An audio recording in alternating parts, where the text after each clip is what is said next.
before Yordano Ventura would do what he could for his team, the Kansas Royals, to win the 2015 World Series.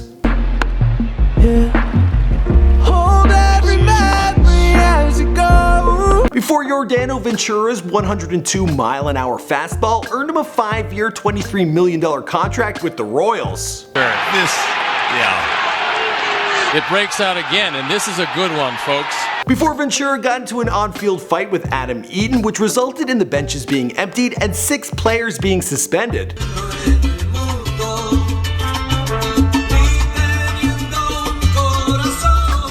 Before Yordano Ventura would pass away in a car crash on January 22, 2017 in his native Dominican Republic. For Yordano's height and weight, the velocity at which he was able to throw the ball baffled many. Also, for a man his size, he wasn't afraid to get into the odd fight. Many coined him as being fearless, which makes sense because the dude had it rough growing up.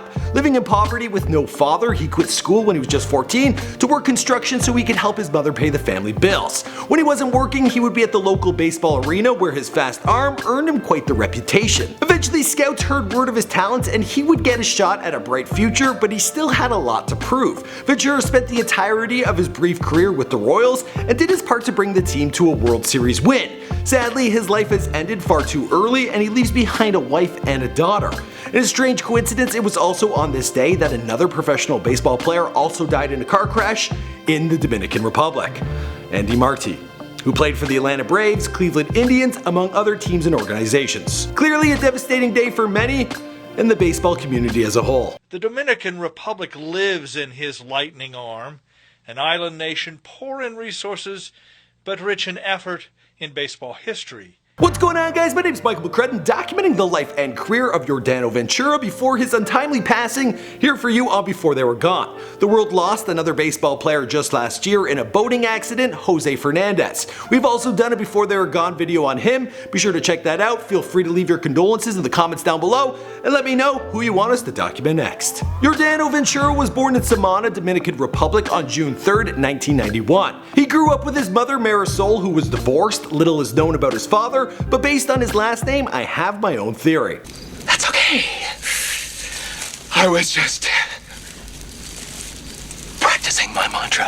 The truth is that his father split for Germany when he was young, leaving young Yordano to be the man of the house. His mother stated in an interview that he was a quiet boy during his early years. Like many in his hometown, he grew up with very little. Samana is known for its mountains, beaches, tourism, fishing, and annual migration of North Atlantic humpback whales. Yeah, the place looks great, but the roads are scary. It's also produced many a Major League Baseball player, including Alfredo Figaro, Hanley Ramirez, and Willie Peralta. Young Yordano, or Yo, would spend his time outside of school playing in the ocean and of course playing baseball. It was in the La Liga Cali Baseball Diamond that he first took up pitching, and word quickly spread of the speed of his arm. All of a sudden he found himself being a local legend. He had no interest in school and saw no future, so he ended up quitting and got a job in construction when he was only 14. He then joined the Kansas City Royals Academy at the age of 17 after being scouted out by Pedro Silveiro. This is where young Dominicans polish the baseball skills learned through childhoods of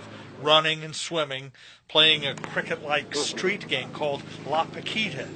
He earned his first $28,000 and now had a future of prosperity to work towards. His height and weight of 5'10" and 140 pounds never worked in his favor, but Yordano worked hard on what talents he did have, throwing a fastball harder than any starting pitcher had ever been recorded doing. The right-hander, who signed with Kansas City as an amateur free agent in 2008, established himself as a future ace by going 14-10 in his 2013 rookie season and finishing 6th in the 2014 American League Rookie of the Year award voting. That season, he also took the final spot in the starting rotation, and his team made it to the World Series championship, losing out to the San Francisco Giants. In Game 6, Yo dedicated his performance to his friend Oscar Taveras, who was killed in a car accident writing with white marker RIPOT number 18 on his hat. This cap is going to be late. The Kansas Royals would win this game but lose out on the championship. Regardless, Ventura had proven his worth, signing a 5-year, $23 million contract. The money money would give him the security that he could take care of his family, as he was married to Mary Pili Sagiovanni, and the two would welcome a daughter. The money also allowed him to help out his mother back home, who he would often visit. The pay bump seems to have worked out, and although it was a year filled with him getting into bouts and arguments with other players, he pitched a 13-8 record with a 4.08 ERA and 156 strikeouts. Rotating pitchers, Ventura took the mound in Game 3 of the 2015 World Series against the New York Mets, pitching his team to victory, debunking the Back to the Future 2 prediction that the Cubs would win that year. Wait a minute. Cubs win World Series against Miami? It would be the following year, 2016, that the Cubs would finally win. Now the Royals, they missed the playoffs this year, and Giordano, well, his playtime was a little inconsistent. He dedicated himself to a big 2017, telling his coach he would win 18 games this year with 10 off the complete. In the offseason, Yo returned home to his native Dominican Republic, and on Instagram he posted photos spending time with friends and going to local baseball fields. On January 22nd, 2017, he lost control of his custom Jeep Wrangler, which flipped over while attempting to turn on a mountain road.